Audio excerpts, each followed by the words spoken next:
Hi, everybody. Randy Patterson here with Boomerocity. If you've been following this YouTube channel at all in the last few weeks, you've seen that we add all of our new interviews that we have conducted since the beginning of the year. What we're also doing, though, is we're reaching back into our archives and providing in reverse order, and that is from our most recent to the oldest, interviews that we've done in the past. The more recent ones will be on video. Some of our bigger ones, like the one you're about to listen to this time around, are just the audios. In this particular case, we've gone out of sync by a few years and reached back to an interview I did with the late, great Davy Jones of the Monkees. The chat took place in January of 2010. And the reason for that chat was he was going to be touring with another former teen idol by the name of David Cassidy. They were touring together. They were doing shows all over the country. In the case of the one I saw, it was in Dallas, Texas, or in the Dallas area. And Davy was opening, and David was going to be doing the last part of the show. And so I got to interview both of them. Well, the interview took place with David in January of 2010, and sadly, he died in February of 2012. Also, sadly, David Cassidy died 5 years later, or over almost 6 years later, in November of 2017. Additionally, Davy Jones's bandmate, Peter Tork, he died in February of 2019. Michael Nesmith died in December of 2021. So we're losing our favorite idols from our past, from our youth, very gradually, and that's one of the reasons why I do Boomerocity. But I thought, since we were coming up on the 11th anniversary of Davy Jones's passing, I thought it'd be a good idea and a good time to share the audio of that interview. We put a slideshow to it, but really the meat and potatoes of this interview is the audio that you're going to be listening to. It's fun to watch. It's fun for me to listen to because I remember losing control of that interview almost immediately. He got on the phone and he took off running with it. Hysterical. Just absolutely hysterical to listen to. I laughed so hard during that whole thing. It was insightful because he shared a lot of inside stories, especially with his relationships with people like the great icon Judy Garland. Can you imagine? And he talked a lot about performing and what he wished to do. He talked a bit about wanting to reunite with the Monkees and do a really big tour on that. And he was pretty hard-nosed about some of his opinions on that. So you'll find this interview a lot of fun. You'll find it sad because we miss them. But I hope that it brings a smile to your face because we get to enjoy once again somebody that had such a huge impact on our youth, the late, great Davy Jones. So I ask you to watch it. I hope you enjoy it. I ask that you subscribe, so please press on the subscribe button down below. And also, I hope you share it with your friends who might also enjoy it. Until next time, this is Randy Patterson with Boomerocity. Take care. Hi, Randy. Where are you calling from? I'm calling from the Dallas area, actually a suburb north of town called McKinney. Dallas, huh? Yeah, I'm going to catch you and David Cassidy's show on the 6th of February. Good. Done a couple of concerts together. It's been quite interesting, actually. Obviously, Cassidy came after the Partridge Family, came straight after the Monkees with Screen Gems, the same company. And I'd actually known his father, Jack Cassidy, back in New York in the 60s. I was on Broadway in Oliver. And he was all part of that little clique with Jack Cassidy, Shirley Jones. It was Judy Garland and Tony Newley, and it was Dudley Moore, Joan Collins, I think Peggy Lee, Buddy Rich. Oh, my goodness. Judy Garland was a good friend of Georgia Brown. Georgia Brown was Nancy and Oliver. So every night, and she sort of took me under her wing like I was her little man. And I was only 16 at the time, so we always used to go over to Judy Garland's apartment on Central Park West, and they got into whatever they got into, and I wanted to be just like them, So by the time I was, 17 years old, I was well into gin and tonics, I'm thinking, oh, this is it. Oh, wow, I'm just like everybody else. you know, and it wasn't until I saw Judy Garland go around the revolving door at the Russian tea room 3 times trying to find the way out that I realized I don't think I want to be like that. You know? I mean, I laugh, but it's sad, isn't it? And then I sang with her at Carnegie Hall. Oh, wow. That was cool. And then, yeah, it was all around about the time I was actually on the Ed Sullivan Show, too, in '64, the night the Beatles were on. Oh, my gosh. We did a song. I did a song from Oliver. And that was when I first thought, oh, music, this is good. All these girls, I think I'll have a piece of this, actually. And that's why I, sort of got into what I got into. And then, obviously, Jack Cassidy was all part of that, Click and Shirley Jones. And it was like, goodness gracious me. Years later, David, shows up on the lot, Columbia Pictures, and he's in a TV series, and his mom's there, and he's like, oh, my goodness gracious, So it's all very, very incestuous in a sense.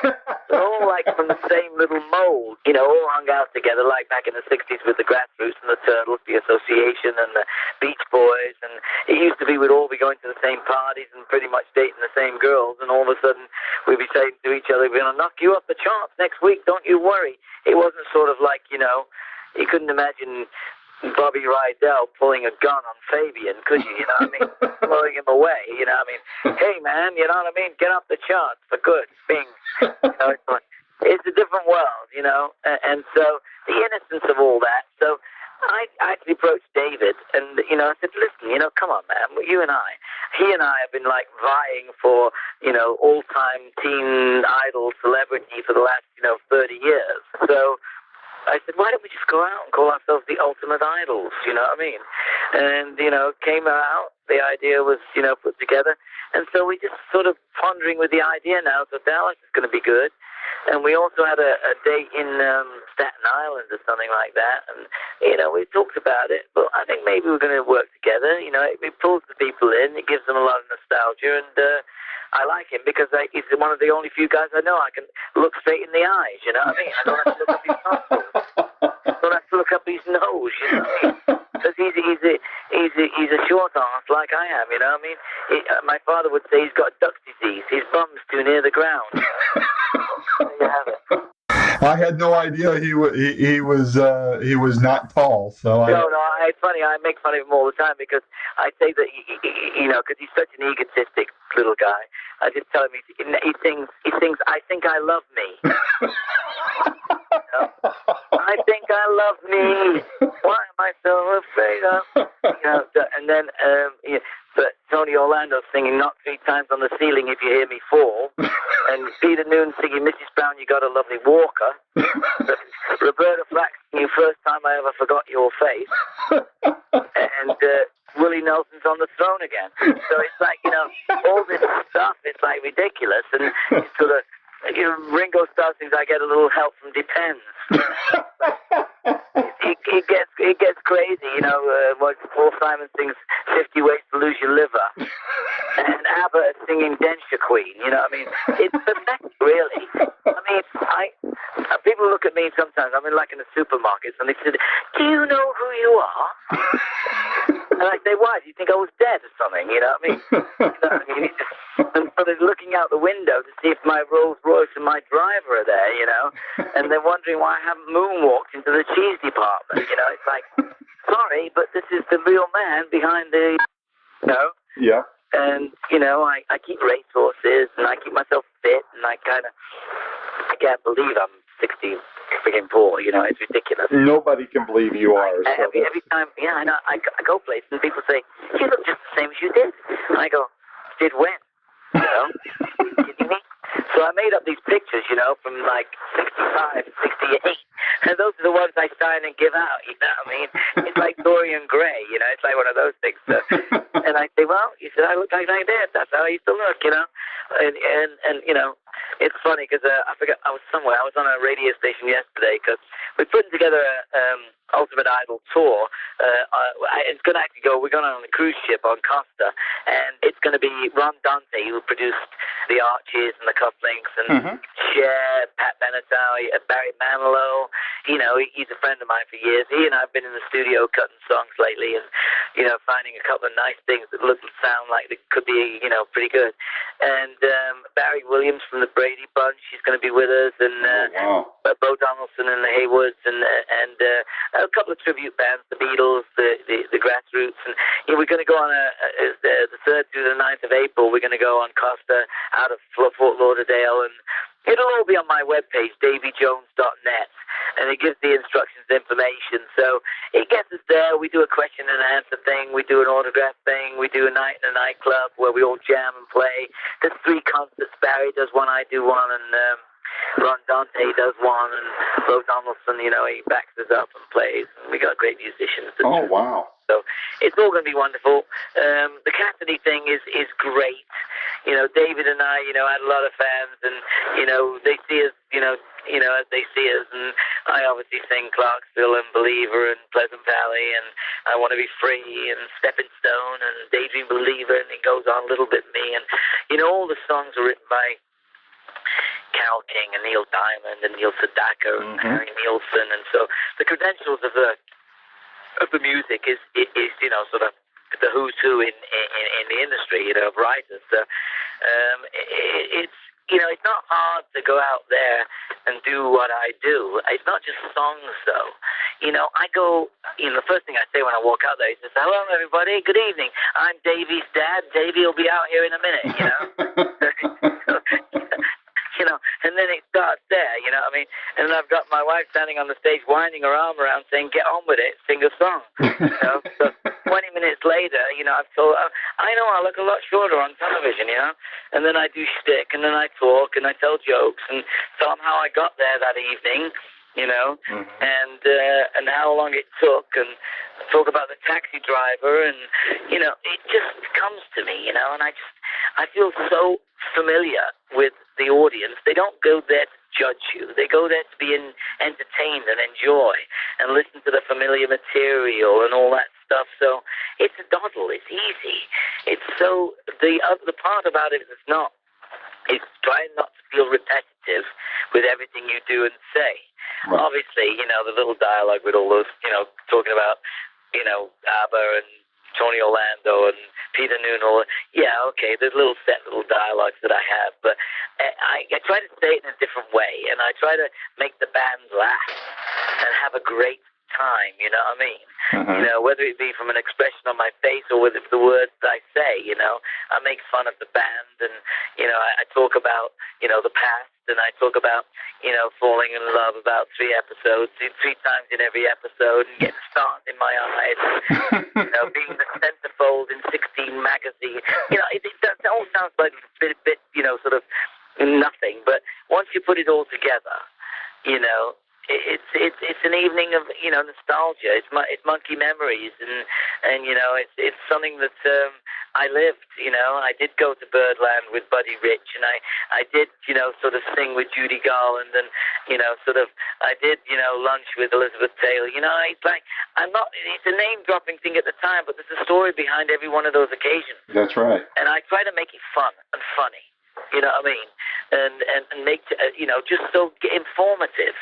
And let people see the human, the ordinary side of who they are listening and looking at. Well, I read somewhere, and this quote I'm bringing up is not at all intended to make a dig at your former bandmates, because I don't think that's the context that you said it in. But you talked. Somebody asked you about a Monkees reunion, or why there wasn't one, and you said something to the effect that it's got to be about laughter, and they're serious now, or something to that effect. And yeah, I think people really like to fondly remember the past. They don't want to live in it, but they don't want to forget about it either. Yeah, well, that's the thing. I go on the stage now, and obviously I make fun of the fact that Peter joined a one-man band, but he gave it up because of musical differences. and I don't actually say Mike Nesmith, if wit was shit, you smell of roses. I don't say that. But, and I won't quote you on it. I don't talk about Mickey Dolenz, I mean? I say, he doesn't have any hair now. I wonder how does he know when to stop washing his face? You know what I mean? So, whatever it takes. No, the idea is I would go out and do the Monkees again if we did the Monkees. Uh-huh. But I don't want to be there. I play the guitar. Mickey plays the guitar. Peter plays about 12 instruments at once, I might add. You know what I mean? Uh-huh. And the idea would be, unless we could do the Monkees, I don't want to do it. I don't want to go out because I want to go out. I can go out with musicians that I know and give them parts to play, okay, and present a show that I know is going to be entertaining. But we have to accommodate Peter, Mickey, Mike. We've just been approached, funny enough. I was approached to go to Europe. The Monkees went to about 36 countries around the world. The TV show was shown. So there's a vast audience that's never seen us live. The odds of getting Mike Nesmith involved is another story altogether because Mike's involved with other stuff. Right. He does a lot of other different stuff, and he's not really into performing. He doesn't like to play on stage that much. So you can understand that, He's 66 years old or thereabouts. He doesn't want to get out there and be a monkey. Uh-huh. Well, I go out and I perform. I refer to the Monkees. I sing monkey tunes. I also sing old Nat King Cole. I sing swing music. I sing country music. All kinds of stuff. But I was approached, in fact, just this week, by a company in Las Vegas about giving us a residency as the Monkees, just like Elton John, just like Cher, just like, Bette Midler, right. just like, a lot of people have done. So that the people come to you. It makes it easier. John Lennon said, years ago, I don't want to be, 40 years old wearing a silver suit and playing in Vegas, He also said that, Monkees were nothing like the Beatles. They were more like the Marx Brothers, which was a great compliment. Thank you very much, John. But, the thing would be, people are doing that now because as you get older, traveling becomes harder. Yep. It's more difficult, especially in the winter months. Yep. You get people to come to you. Vegas is not what it used to be. It's the entertainment capital of the world. There are more shows and more entertainers go there to perform because the people come to them. I know there were some people that take up residency there, and, who cares? But, it would be great to go there for 3 months, and put on a show that is familiar to people, use film, use footage, use sets, come through the door every time you walk up to the stage or whatever it might be. Pre-set I sound stupid, I know, pre-set the Monkees' living room as it was, and work it out of there, and give them a show. Eventually, just like the Jersey Boys and all those, they're going to do it eventually anyway. Uh-huh. So they're going to put the monkey thing back together because the songs all hold up and they're all great songs, So they'll eventually do that. So why don't we do it? Yeah. I didn't want to go touring around the world with 2 other grumpy old men, you know what I'm saying? Right. You know what I mean? Because, they go through their sort of menopause every 2 weeks, you know what I mean? So it's like, forget it, I mean, I don't know what your age is, but, it's like... I'm 50, so... Okay, well, you're okay for time, you know what I mean? You don't have breasts yet, you know what I'm saying?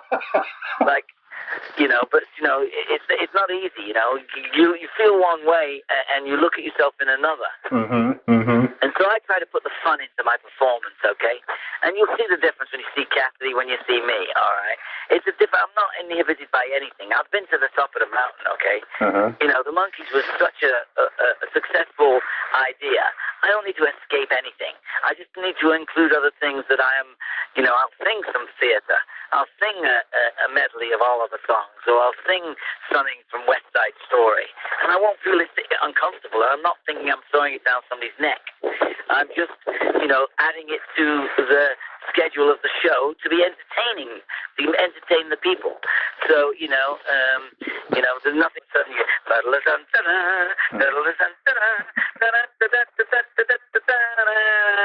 and obviously I'm into, a song from Oliver, Uh-huh. Totally theater. Total theater.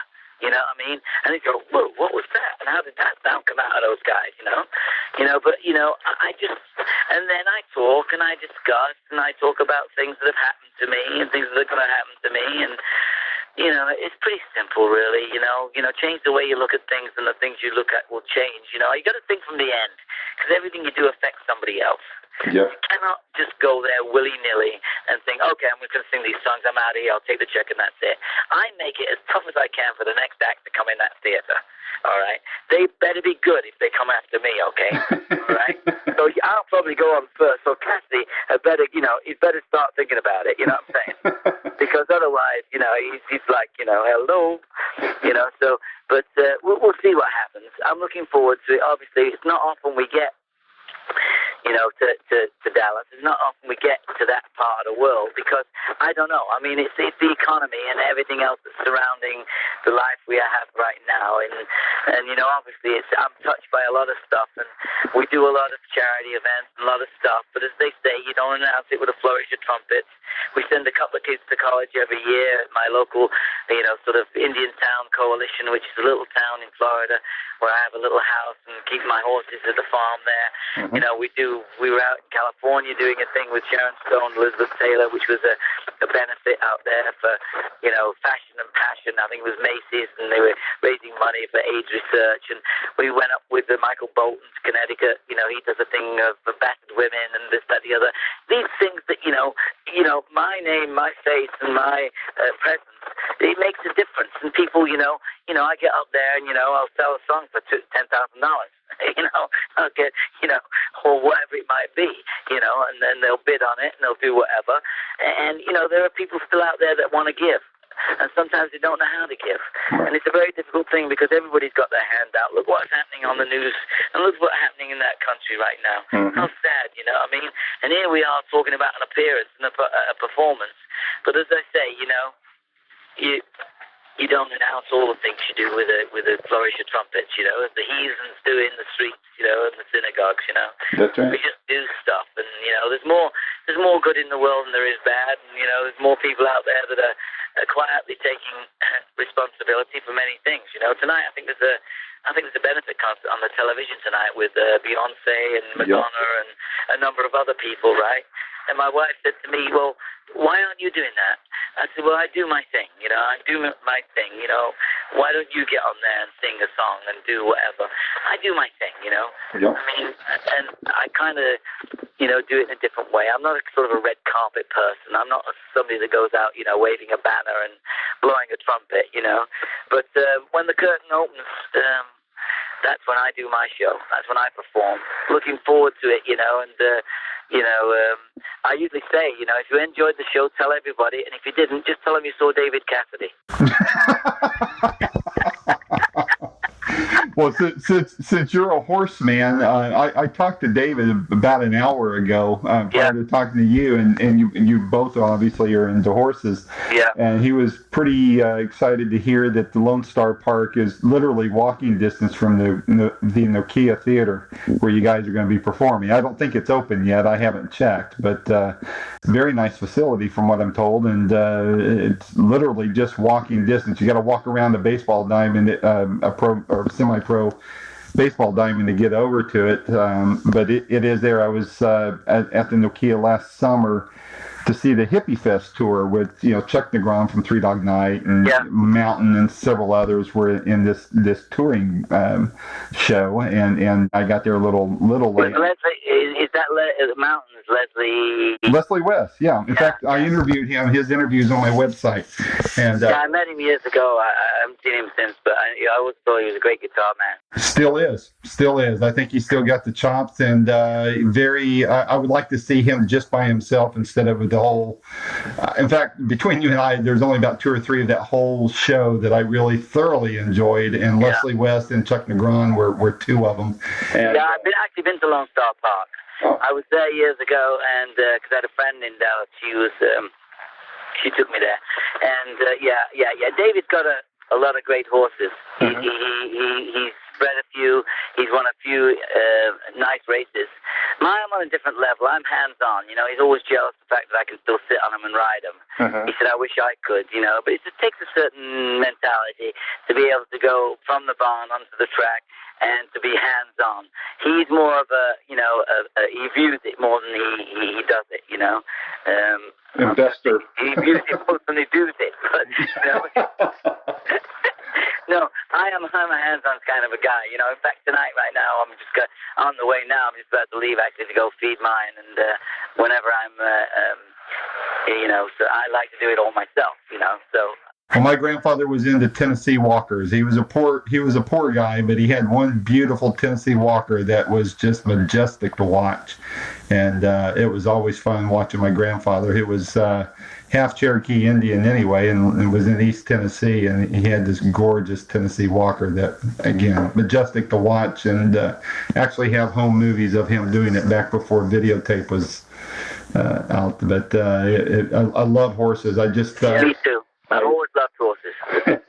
well, you're fortunate you can indulge yourself in them. It's the eternal triangle. It's a man, a woman, and a horse. You know what I mean? Go. And the problem with that is that, you're very passionate about it. It's like being in the mafia. Once you're in, you're in. You can't get out of horses.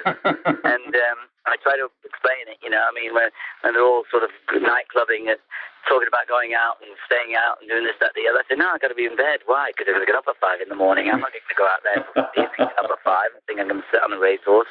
I'd much rather sit on a racehorse than sit on a Scotch and Coke. You know what I'm saying? Yeah, absolutely. It's got to be, priorities. But yeah, I love Lone Star. David's done really well with his horses. He's bought and sold some nice ones. I'm on a different level. Let's say I'm a hands-on. He's running, $1 million horses, and I'm running $40,000 horses. So, but that's he doesn't have the same thrill that I get from sitting on them and exercising them and sharing that time with them. And we'll see what happens. Anyway, I'm going to go out and feed them. So we're going to send you an email and let you know about this cruise April, okay? Okay, sure. I'll plug that in the article. Appreciate it. Okay, cool. David, I appreciate your time, and I look forward to your show on the 6th. Okay, good luck to you. Thank you, sir. Take care. Bye-bye.